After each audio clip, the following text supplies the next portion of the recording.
The galaxy cast them out, but humanity took them in. The stars looked cold and distant through the viewport of the research ship Horizon. Captain Jake Morrison had been staring at them for the past hour, wondering why anyone would choose to live out here, in the empty regions of space. His crew was supposed to be mapping new trade routes, not looking for trouble. "Captain, I'm picking up something strange," said Maya Flores from the sensor station. She was young, maybe 25, and this was her first deep space mission. Her brown eyes were fixed on her screen with concern.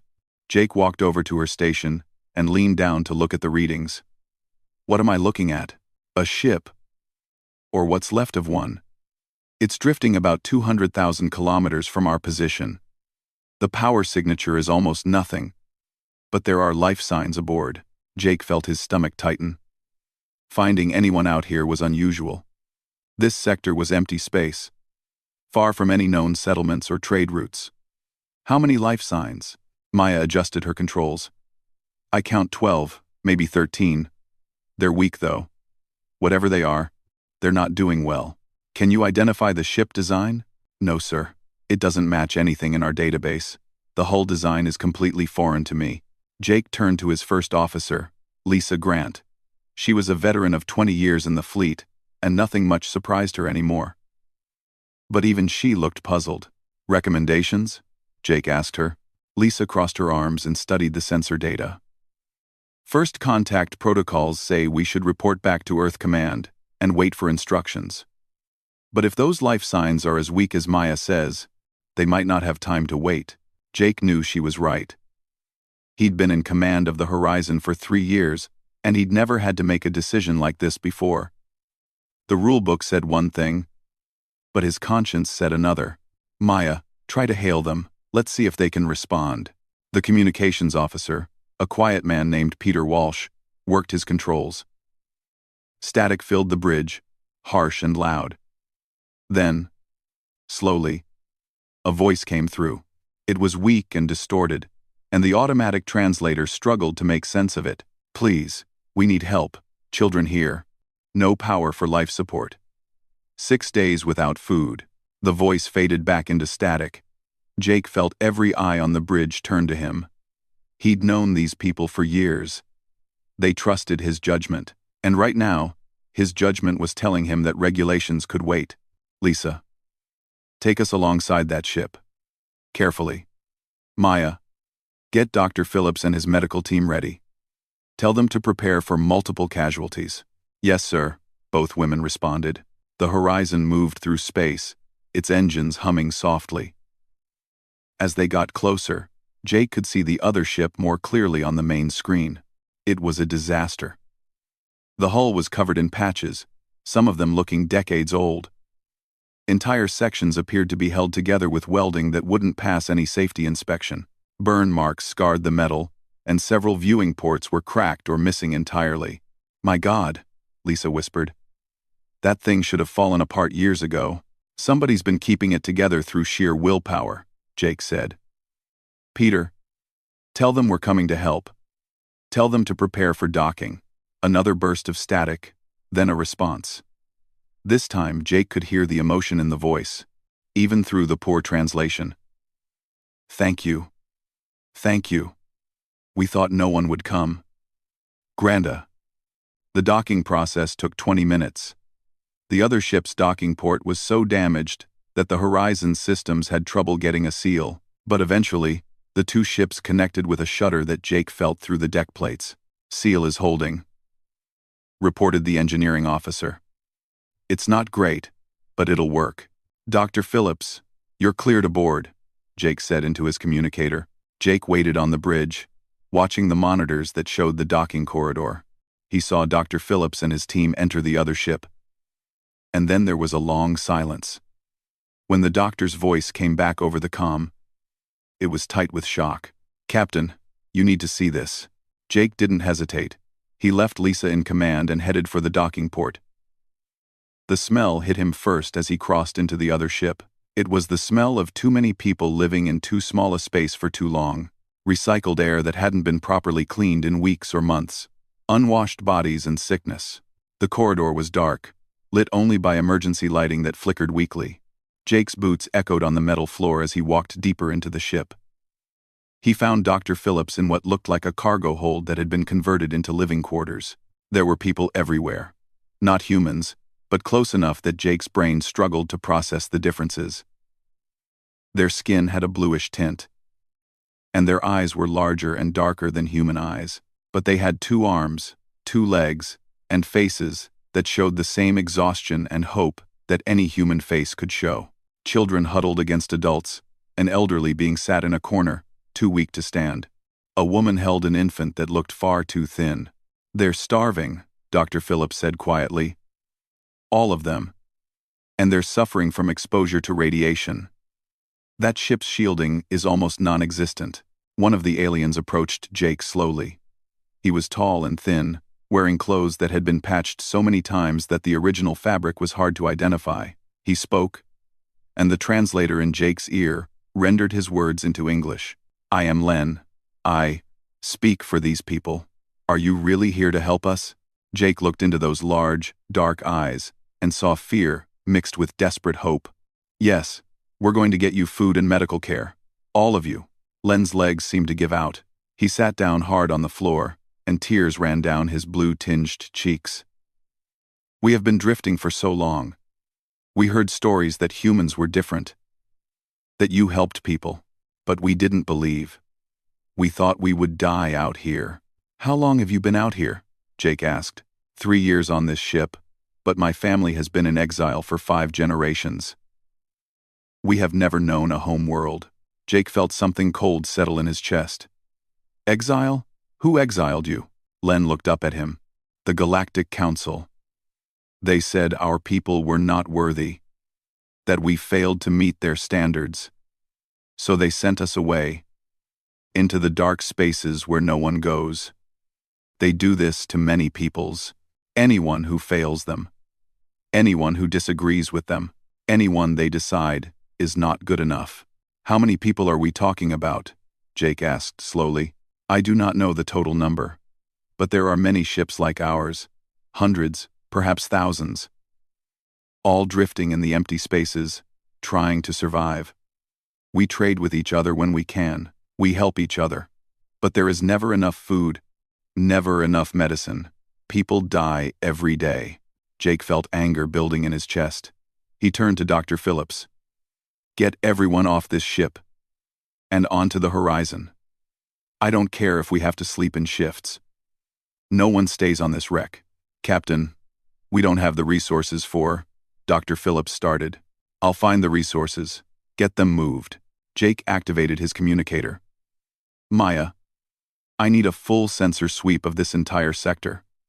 Look for any other ships, any other life signs. I want to know exactly how many people are out here." There was a pause before Maya responded. "Sir, I'm already detecting multiple contacts, at least 40 ships within scanning range.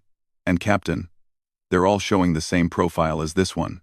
Old, damaged, barely functional." Jake closed his eyes for a moment. 40 ships. If each one carried as many people as this one, that was 500 or 600 refugees. And that was just in this small area of space. "Get me a direct line to Earth Command," Jake said. "Priority 1. Tell them we've found something they need to know about. Tell them the galaxy has a secret, and it's dying out here in the dark." 3 weeks had passed since Jake Morrison found the first refugee ship. Now he stood in a meeting room on Earth Station Prime, the largest human space station orbiting Earth. The room was packed with military officers, government officials, and scientists. Everyone wanted to understand what humanity had stumbled into. On the large screen at the front of the room, images rotated slowly. Ships in various states of decay. Families huddled in dark corridors. Children with hollow eyes. The numbers kept growing as more survey teams went out into the empty regions of space. So far, they had found over 300 ships carrying more than 40,000 refugees. Ambassador Helen Wright stood at the front of the room. She was 50 years old, with gray hair and sharp eyes that missed nothing. She had been appointed to lead humanity's response to what everyone was now calling the Forgotten Crisis. Let me be clear about what we're dealing with, Helen said, her voice cutting through the murmur of conversation. This isn't a natural disaster. This isn't a war. This is deliberate policy by the Galactic Council that has been going on for thousands of years. She clicked a button, and the screen changed to show a majestic building floating in space.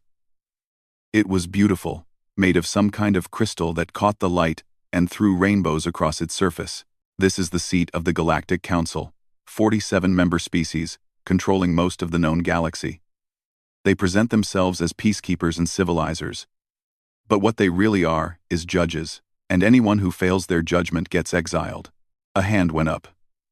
General Frank Cooper, head of Earth's defense fleet, spoke without waiting to be called on.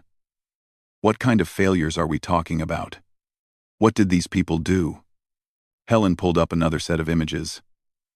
The Velani were exiled because their homeworld suffered an ecological collapse. The council decided they were poor resource managers and didn't deserve a second chance. The Koresh refused to accept genetic modifications that the council said would make them better workers.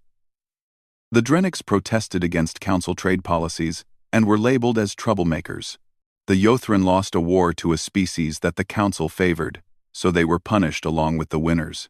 That's insane, someone muttered. That's the system, Helen replied. The council has very specific ideas about how civilizations should develop. Anyone who doesn't fit their model, anyone who questions their authority, anyone who simply has bad luck, they all end up the same way, cast out into empty space with whatever ships they can gather, told never to return. The screen changed again, showing a young Velani child being examined by a human doctor. The child's ribs were visible through its skin, and its large eyes seemed too big for its face. These are the children of the exiled, Helen continued. Born in those ships, they've never seen a planet, never felt grass under their feet, or breathed unrecycled air. Some of them are third or fourth generation exiles.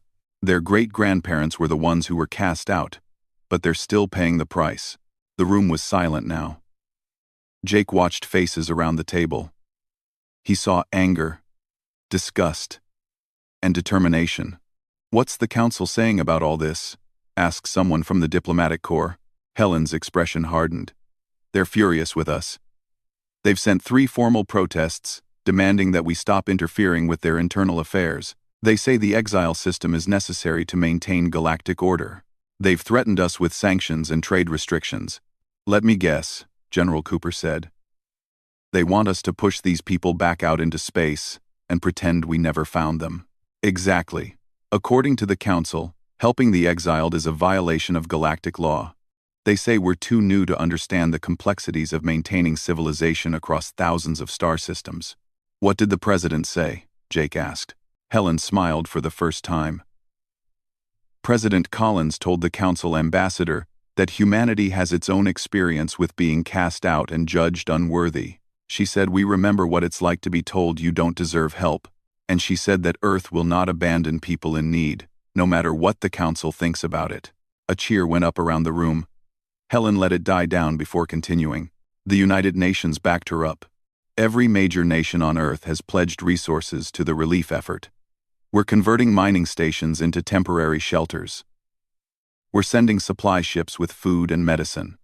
We're offering asylum to anyone who wants it. Can we handle that many people? Someone asked. 40,000 refugees. That's a huge number. It's bigger than that, Helen said quietly. Our ships have only searched a tiny fraction of the empty regions. Based on what the refugees are telling us, there could be hundreds of thousands of exiled people scattered throughout the galaxy. Maybe millions. The room erupted in conversation. Helen waited for it to quiet down. I know it sounds overwhelming, but here's what we've learned in the past 3 weeks. These people aren't a burden. They're survivors. They've kept themselves alive in conditions that would kill most of us. They have skills and knowledge that we can learn from. She pulled up a new image, showing a farm facility. The Velani have agricultural techniques that are centuries ahead of ours. We thought their world collapsed because they were bad farmers. The truth is, their world was dying from natural causes, and they managed to keep it alive for 2 extra centuries through sheer innovation. We've already started implementing some of their methods on Mars, and the results are incredible.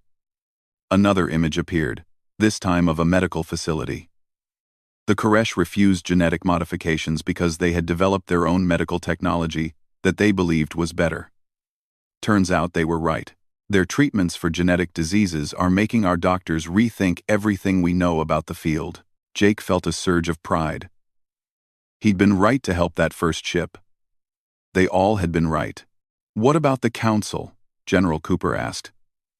If we go through with this, if we take in all these refugees, we're making enemies of the most powerful civilizations in the galaxy. Helen nodded slowly. Yes, we are. The council has already imposed a trade embargo on Earth. No council member is allowed to trade with us or visit our space. They're trying to isolate us, make us regret our choice. Is it working? Someone asked. Not the way they hoped. The embargo is hurting us. Yes. Some of our colonies are struggling without council trade goods. But we're adapting. The refugees are teaching us to be more self-sufficient. And something else is happening too. Helen pulled up a new screen showing what looked like news broadcasts from alien worlds. The text was in various alien languages, but the images were clear. Protests. Demonstrations. Crowds of aliens carrying signs. This is happening across council space, Helen explained. We've been broadcasting what we're doing. Showing the galaxy that these exiled people are thriving under our care. Showing that the council's judgment was wrong. And people are starting to ask questions. One of the broadcasts showed a massive crowd on an alien city street. They were chanting something that the translator rendered as, "Where are our exiled? Bring them home." On Veal, the original Veilani homeworld, there's a growing movement demanding that the exiled be allowed to return. On Corvesh, people are protesting the forced genetic modifications. On a dozen council worlds, citizens are questioning why these people were cast out in the first place. Helen turned to face the room directly. We're not just helping refugees. We're challenging the entire system that created this crisis. And the council knows it. That's why they're so angry. We're showing the galaxy that their way isn't the only way. General Cooper leaned back in his chair. So what's our next move? We keep doing what we're doing. We find every exiled ship we can. We bring them in. We give them food, medicine, and a place to live. We show them that they matter, and we let the galaxy watch. The council won't sit still for this, someone warned. No, they won't, Helen agreed. But they're going to have to deal with something they've never faced before. They're going to have to deal with humanity. And we're not going away. Jake looked around the room at the determined faces. 3 weeks ago, he'd been a simple ship captain following standard procedures. Now he was part of something bigger. Humanity had found its purpose among the stars. And it wasn't conquest or profit. It was something simpler and more powerful. It was showing the galaxy what compassion looked like. 6 months had passed since Jake Morrison discovered the first refugee ship drifting in space. Now Commander Kevin Park stood on the surface of a planet that hadn't even had a name until 3 months ago. Humans had called it New Haven, and it had become the center of something extraordinary. Kevin breathed in the thin air and looked across the valley below him.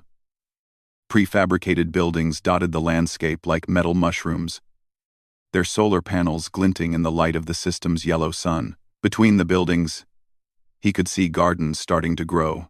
Roads connected different sections of the settlement. And everywhere he looked, there were people, humans and aliens working side by side, building something new. The population count this morning was 52,000, said Dr. Amy Chen, walking up beside him. She was the colony's agricultural coordinator. A job that had become far more complex than anyone had imagined. We had another transport arrive last night from the outer sectors, 230 Drenix refugees. Kevin made a note on his tablet. Housing? We cleared Section 7 yesterday. They'll be cramped for a few weeks. But the construction crews are working double shifts. We should have proper housing for them by the end of the month. Kevin shook his head in amazement. 6 months ago, This planet had been nothing but rocks and thin atmosphere. It had been on the list for possible human colonization, but it was far down that list. The air was breathable but thin. The soil was poor. There was water, but it was deep underground. No one had thought it was worth the effort. Then the refugees had arrived, and everything had changed. "How are the farms doing?" Kevin asked. Amy's face lit up. "That's what I wanted to show you. Come on." She led him down a path toward the valley floor. As they walked, Kevin saw children playing near one of the residential buildings. Human children, and Velani children, and Koresh children. All together, they were playing some kind of game that involved running and tagging, and their laughter echoed across the settlement. Their parents watched from nearby, talking in a mix of languages that the translation devices sorted out. The farm complex was a series of large greenhouse structures. Inside, the air was warm and humid. Rows of plants grew in carefully tended beds, some Kevin recognized as earth crops like tomatoes and lettuce. Others were completely alien, with strange colors and shapes. "This is incredible," Kevin said, looking around. "This is necessity," Amy replied. "When we first got here, we were completely dependent on supply ships from Earth. Food, medicine, everything had to be imported. We knew that wasn't sustainable, so we started learning from the Velani." She led him to where a group of people were working on a particular section of plants. A Velani woman was explaining something to 3 human farmers. Her blue-tinted skin was covered in dirt, and she gestured enthusiastically as she spoke. "That's Elder Shen," Amy explained quietly. "She's one of the original refugees from Jake's first rescue. She's been teaching us Velani agricultural techniques for the past 4 months. Kevin, they can grow food in conditions that would kill Earth crops. They've spent generations learning how to coax life from dying soil." "Well, I thought the Council exiled them because they destroyed their world," Kevin said. "That's what the Council claims. The truth is different. The Velani homeworld was dying from natural causes. The star was aging. The atmosphere was degrading. It would have taken massive resources to save it. Resources the Council decided weren't worth spending, so instead, they blamed the Velani for poor resource management and cast them out." Amy picked up a strange purple vegetable from one of the beds. "This is called a kaline. It grows in poor soil, needs minimal water, and produces more protein per plant than soybeans. The Velani developed it during their world's decline. Now we're growing it here, and it's one of our most successful crops." They walked through more of the greenhouse. Amy pointed out other innovations. Koresh water recycling systems that were 90% more efficient than human technology. Drenix pest control methods that didn't require any chemicals. Engineering techniques from a dozen different species, all coming together to make this marginal planet livable. "We're not just surviving here," Amy said. "We're thriving. And it's because of the people the Council threw away." Kevin and Amy emerged from the greenhouse and walked toward the colony's central administration building. On the way, they passed a school. Through the windows, Kevin could see a human teacher working with a mixed class of children. The blackboard had writing in 3 different languages. "How's the integration going?" Kevin asked. "Really going, I mean. Not the official reports." Amy smiled. "Better than anyone dared to hope. The kids adapt faster than the adults. They're learning each other's languages, teaching each other games, making friends across species lines. Last week, a group of them invented a new sport that requires players from at least 3 different species to work together. They're calling it Unity Ball, and it's spreading to other settlements. And the adults? More complicated, but still positive. Everyone here has trauma. The refugees have spent years, or even generations, being told they're not good enough. Some of them still struggle to believe that humans really want them here, and some humans are nervous about living alongside so many aliens. But they're working through it." They entered the administration building and climbed to Kevin's office on the 3rd floor. From his window, he could see the entire settlement spread out below. In the distance, construction crews were working on new buildings. Transport ships came and went from the landing pads. It looked like a real colony, not just an emergency shelter.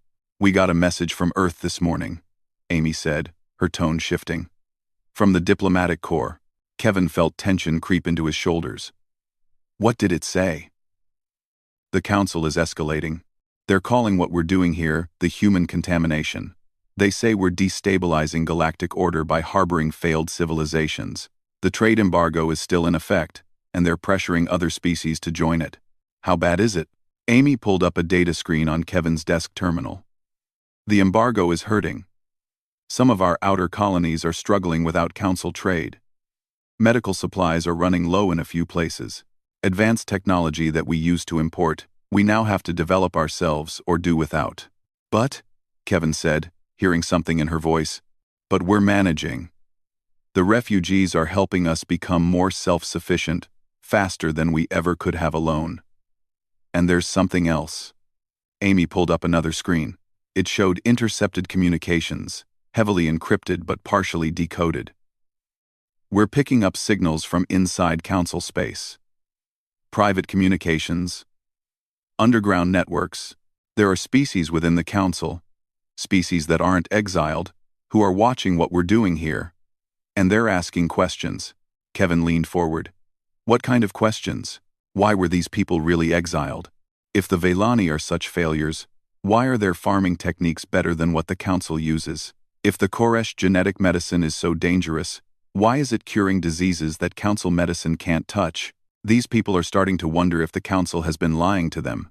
Kevin felt a chill run down his spine. We're not just helping refugees anymore. No. Amy agreed. We're starting a revolution. We might not have meant to, but that's what's happening. Every success story from New Haven is proof that the council system is built on lies. Every refugee child who thrives here is evidence that exile was never about unworthiness. It was about control. A knock came at the door. A young lieutenant entered, looking excited. Commander Park, you need to see this. We just received a message from deep space. It's another group of refugees. But these ones are different. They're from a species called the Yothron. They've been in exile for over 500 years. 500 years? Kevin repeated, stunned. Yes, sir. Generations born and died in those ships. They heard about what humanity is doing, and they want to know if it's true. If we really take in everyone who needs help. Kevin looked at Amy, then back at the lieutenant. Tell them yes. Tell them we have room. Tell them humanity doesn't turn away people in need. The lieutenant saluted and left. Kevin turned back to the window, watching the settlement below. Somewhere down there, Elder Shen was teaching humans how to farm. Koresh doctors were training human medical students. Drenix engineers were showing construction crews new techniques. And children of a dozen species were playing together, not knowing or caring about the boundaries the council had tried to impose. The council wanted to keep the galaxy stable by getting rid of anyone who didn't fit their rules, Kevin said quietly. But all they really did was create a group of people who learned to survive against impossible odds. People who developed amazing skills because they had to, and now we've brought them all together. And given them hope, Amy added. Don't forget that part. These people had given up. They thought the galaxy had forgotten them forever. Then humanity showed up and said, no, you matter. You're worth saving. Kevin smiled. The council is going to regret ever letting us find them. They already do, Amy said. That's why they're so scared. The Galactic Council chamber was enormous. Ambassador Helen Wright had seen pictures of it before. But nothing had prepared her for the reality of standing in the center of that vast space. The floor was made of polished stone that seemed to glow with its own light. The ceiling was so high that it disappeared into shadow. And all around her, rising in tiers like an ancient amphitheater, sat the representatives of 47 different civilizations. Every single one of them was staring at her. Helen had been a diplomat for 23 years. She had negotiated treaties, diffused conflicts, and stared down dictators. But she had never felt quite like this. She was one human woman standing before the most powerful political body in the galaxy, and they were not happy with her. High Counselor Vex Tar sat in the elevated central seat, He was Tal Sharan, a species that looked like reptiles but walked upright. His scales shimmered like liquid metal under the chamber lights, and his eyes were cold and ancient. When he spoke, his voice echoed through the chamber with the weight of authority. Ambassador Wright, humanity stands accused of violating the most fundamental laws of galactic civilization. You have harbored the exiled. You have defied our repeated warnings. You have undermined 3,000 years of carefully maintained order. What defense do you offer for these crimes? Helen took a deep breath. She had prepared for this moment. Earth Command had briefed her extensively. But now that she was here, she decided to throw away the diplomatic script and speak from her heart. High Counselor, I offer no defense because I deny that we have committed any crime. What you call violation of law, we call basic decency. What you call undermining order, we call exposing injustice. A shocked murmur ran through the chamber. Apparently, no one spoke to the council like this. Vextar's eyes narrowed. You are young as a species. You do not understand the complexities of maintaining peace across thousands of worlds. The exile system has preserved stability for millennia. Stability for whom? Helen shot back. Not for the billions of people you condemn to slow death in the darkness of space. Not for the children born into exile for crimes they never committed. You haven't maintained peace, High Counselor. You've maintained comfort for those who already have power. Another counselor stood up. She was from the Brenneth species, tall and slender with skin like polished wood. The exiled populations were removed because they posed a threat to galactic civilization. They failed to meet the standards required for council membership. What standards? Helen demanded. The Villani were exiled because their world was dying and you decided they didn't deserve help. The Koresh were cast out because they refused to let you modify their genetic code. The Drenics were punished for political dissent. These aren't standards. These are excuses for cruelty. You oversimplify, Vextar said coldly. The decisions to exile were made carefully. Over years of deliberation. Each case was examined thoroughly. Also Azer, I Munster, Arbin, I Munster, really? Then explain the Yothran to me. They've been in exile for 500 years. What did they do to deserve 500 years of suffering? Vextar hesitated, just for a moment. The Yothran lost a territorial conflict with the Shenval, a council member species. They were deemed aggressors, and punished accordingly. They lost a war, so you threw them into space forever, including their children and their children's children? Helen's voice rang through the chamber. How is that justice? Before Vextar could respond, the massive doors of the chamber burst open. Guards rushed in, trying to stop someone, but they were too late. A young Tal Sharan male, his scales dull with stress, ran into the center of the chamber. He was breathing hard and looked terrified, but also determined. High Counselor, he gasped. You need to see this. Everyone needs to see this. Counselor Ralken, this is highly irregular, Vextar said, his voice dangerous. You are violating protocol. Protocol doesn't matter anymore, Ralken said. He activated a holographic projector that he carried. Images filled the air above Helen's head, huge and impossible to ignore. Protests. Thousands of aliens marching through city streets, signs held high demanding answers. The images cycled through different worlds, different species. But the message was the same. People were questioning the council. On Korvesh, the Koresh homeworld, crowds filled a massive plaza. Their signs read, "Bring our people home," in the flowing script of their language. On Veal, protesters surrounded government buildings. They were demanding to know why their exiled relatives weren't allowed to return.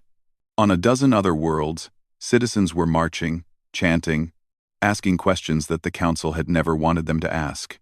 This is happening across council space, Ralken reported, his voice shaking. The humans have been broadcasting everything they do. Every refugee ship they rescue. Every settlement they build. Every success story. And our people are watching. They're asking why these supposedly failed civilizations are thriving under human care.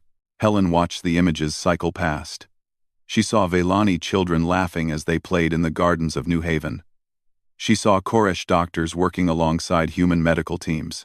She saw construction crews of mixed species building homes together. Each image was proof that the Council's judgment had been wrong.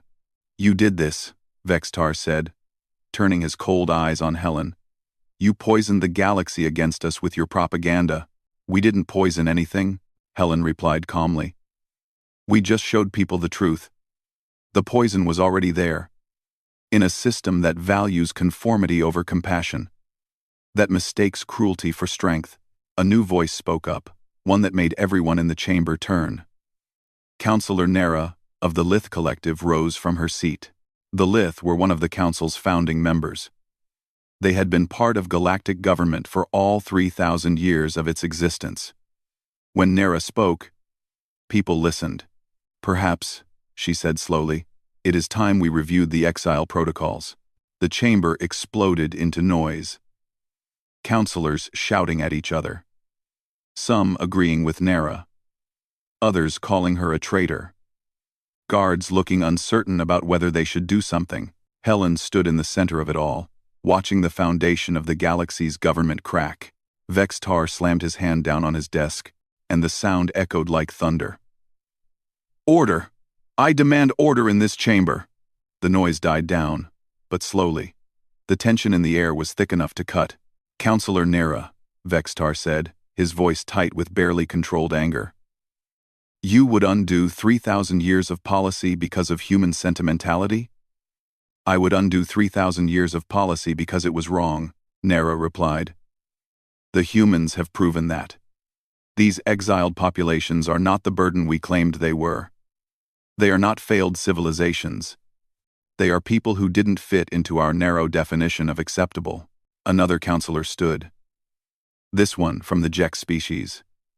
"If we admit the exile system was wrong, we undermine the Council's authority. Species will question everything we've ever done." "Maybe they should," said a counselor from the back. Helen couldn't see who had spoken, but the voice was clear. "Maybe we need to be questioned." More arguments erupted.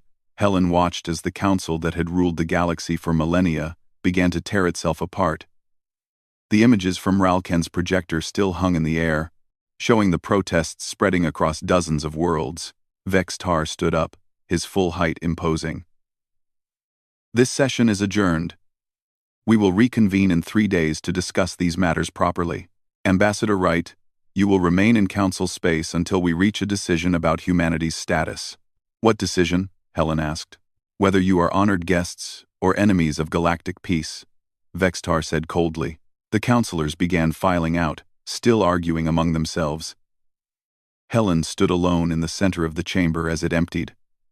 Ralken approached her cautiously. "That was very brave," he said quietly. "Or very foolish. I'm not sure which." "Why did you help me?" Helen asked. "You're risking your career, maybe your life." Ralken looked at the images still floating in the air. "Because I have a cousin. He was exiled 15 years ago for speaking out against council policy on my home world. He was sent away with his family, including his 2 children. I was told he was a traitor, that he deserved his punishment. But now, I see humans caring for people like him, and I wonder if the traitors were the ones who sent him away." He deactivated the projector, and the images disappeared. "The council is afraid, Ambassador. Afraid that everything they built is based on a lie. And they should be afraid. Because it is." Helen looked around the empty chamber. In 3 days, she would stand here again. The council would make their decision about humanity. But Helen knew that it didn't matter what they decided. The damage was done. The questions were being asked. The galaxy was waking up, and once people started questioning, they rarely stopped. 1 year after Jake Morrison found that first drifting freighter, he stood on the bridge of the horizon once again.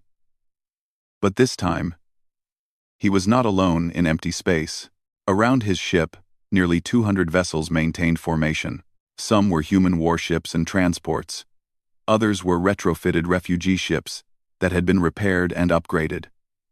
Together, they formed what people were calling the Coalition Fleet.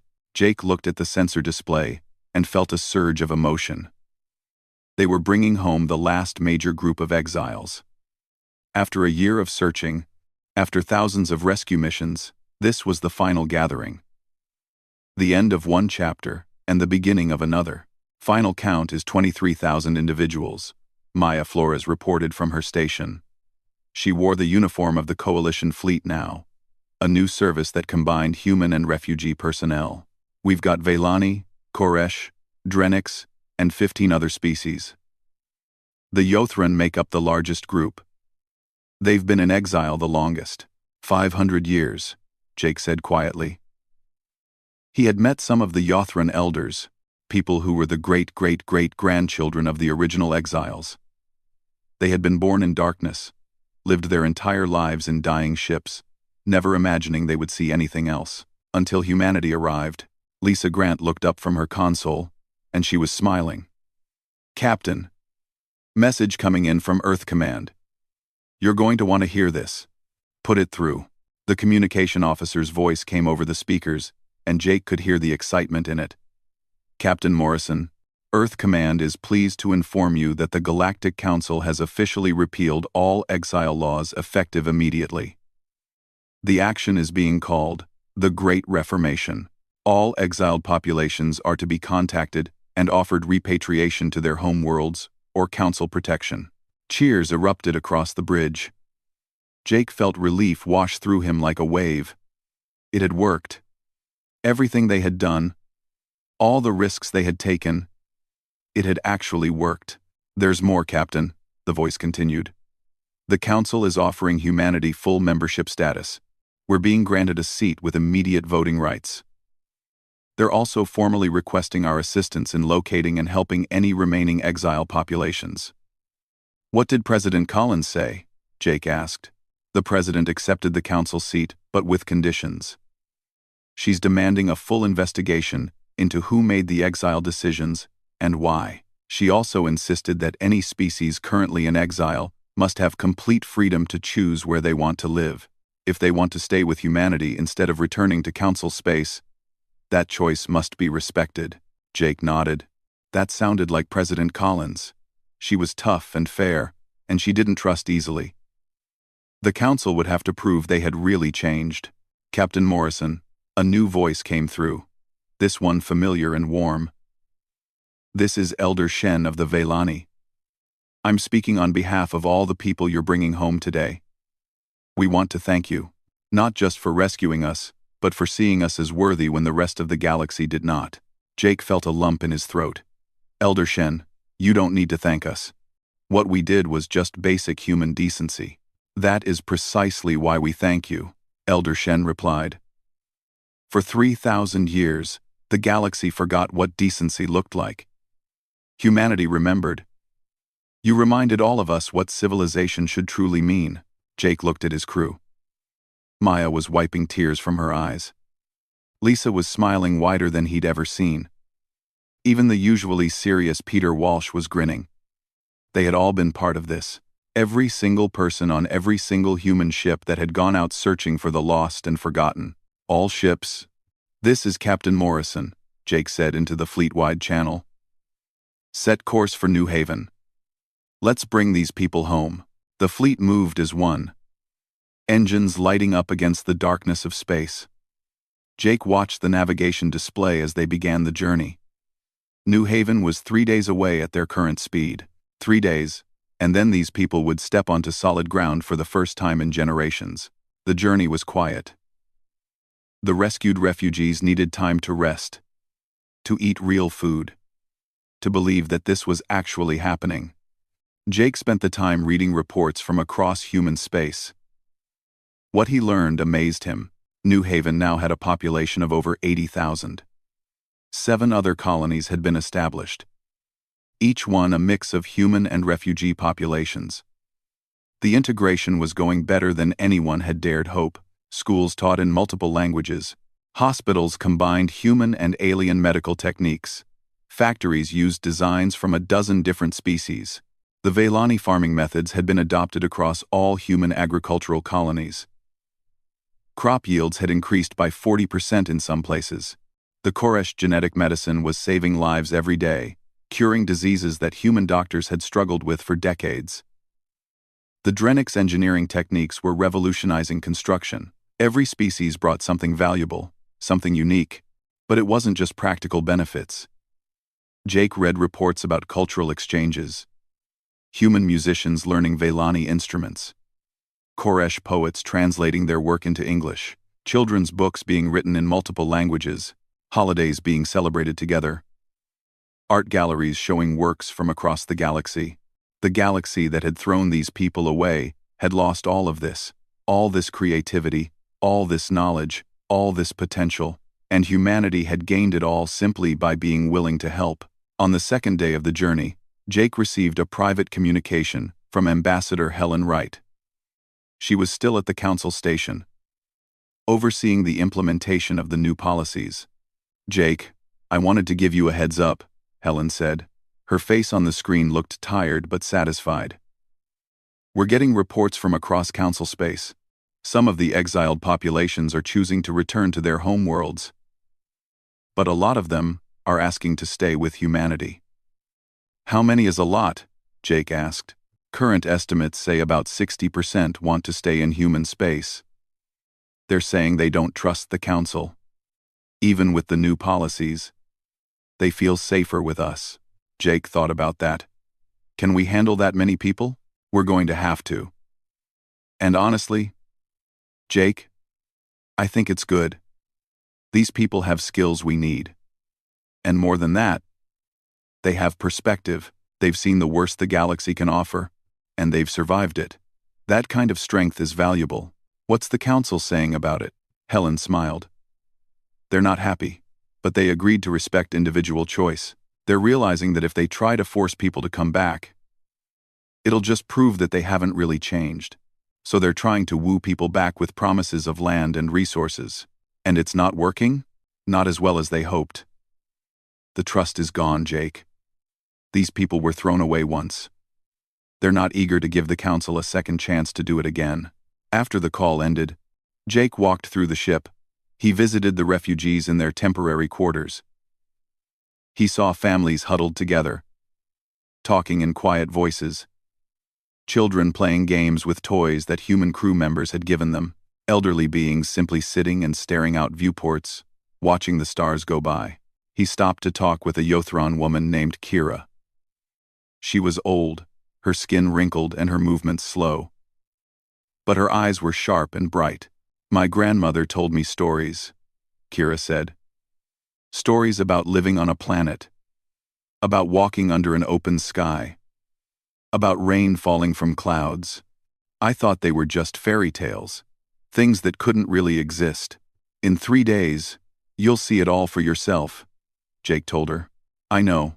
I can barely believe it. 500 years my people have been in exile. 500 years of darkness and dying ships, and slow starvation. And then you came, you humans, who didn't even know we existed. You came and you said we mattered." She reached out and took Jake's hand in both of hers. Her skin was cool and dry. "My great-great-great-grandfather was the one who was exiled. He committed some political crime that I don't even understand. But all of his descendants paid for it. Generation after generation, born into punishment for something we didn't do. The council said we weren't worthy of the light." Her voice broke. "But you said we were. You said everyone deserves a chance." Jake squeezed her hands gently. "You do deserve it. All of you do." On the third day, New Haven appeared on the view screens. The planet looked beautiful from orbit, its continents brown and green, its oceans deep blue. The settlements were visible as clusters of lights on the night side. And in orbit around the planet, dozens of ships waited to welcome the new arrivals. "All ships, prepare for orbital insertion," Jake ordered. The fleet moved into orbit smoothly. Transports began launching from New Haven's surface, ready to ferry people down to the settlements. Jake watched it all happen and felt a deep sense of accomplishment. Maya came to stand beside him. "We did it, Captain. We really did it." We started it, Jake corrected. But this is just the beginning. We've got tens of thousands of people who need homes, jobs, futures. We've got cultures to integrate, languages to learn, bridges to build between species. The hard work is just starting, but they'll have a chance now. That's what matters. Jake nodded. She was right. Every person on those ships, every refugee they had rescued over the past year, they all had something they hadn't had before. They had hope. They had a future. They had proof that someone in the galaxy cared about them. Elder Shen's voice came over the communication channel one more time. Captain Morrison, we are ready to go home. Thank you for giving us a home to go to. Jake smiled. Welcome to New Haven, Elder Shen. Welcome home. As the transports began their descent, carrying thousands of people to the surface of a world they had never dared dream of seeing, Jake thought about how much had changed in 1 year. Humanity had found its place in the galaxy, not as conquerors or merchants, but as something better. As the people who saw the outcasts and the forgotten and said they mattered, the galaxy had cast them out. But humanity had taken them in. And in doing so, humanity had shown the galaxy what it could become, what it should have been all along, a place where everyone belonged, where no one was forgotten, where compassion mattered more than conformity. The revolution had begun with one simple act of kindness, on a dark ship drifting in empty space. And now, it was changing the entire galaxy. The story was far from over, but it was off to a very good start.